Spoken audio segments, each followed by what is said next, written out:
ಈ ಮಡಿಕೆ ನೋಡ್ತಿದ್ದೀರಲ್ಲ ನೀವು, ಇದರಲ್ಲಿ ನಾವು ನೀರಿಡ್ತೀವಿ. ಜಲ ಶುದ್ಧ ಜಲ, ತಂಪಾಗಿರೋದು. ಜಲ ಬಾಯಾರಿಕೆ ನೀಗಿಸೋದು.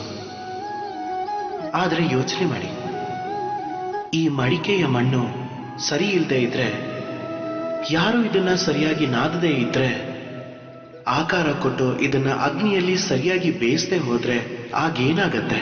ಇದೇ ನಮ್ಮ ಮನಸ್ಸಲ್ಲೂ ಆಗೋದು.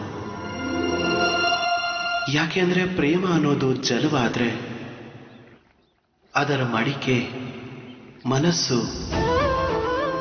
ಮನಸ್ಸಿನ ರೂಪದ ಮಡಿಕೆಯಲ್ಲಿ ವಿಶ್ವಾಸ ಅನ್ನೋ ಮಣ್ಣಿಲ್ದೇ ಇದ್ರೆ, ನಮ್ಮ ಕಣ್ಣೀರಲ್ಲಿ ಅದನ್ನ ನೆನೆಸದೆ ಹೋದ್ರೆ, ಸಮಯ ಅನ್ನೋ ಕುಂಬಾರ ಅದಕ್ಕೆ ಆಕಾರ ಕೊಡದೇ ಇದ್ರೆ, ಹಾಗೆ ಪರೀಕ್ಷೆ ಅನ್ನೋ ಅಗ್ನಿಲಿ ಅದನ್ನ ಬೇಯಿಸದೆ ಹೋದ್ರೆ, ಆ ಪ್ರೇಮ ಮನಸ್ಸಲ್ಲಿ ನಿಲ್ಲೋದಕ್ಕಾಗಲ್ಲ.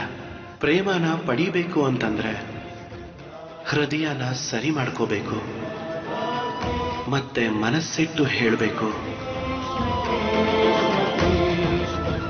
ರಾಧೆ.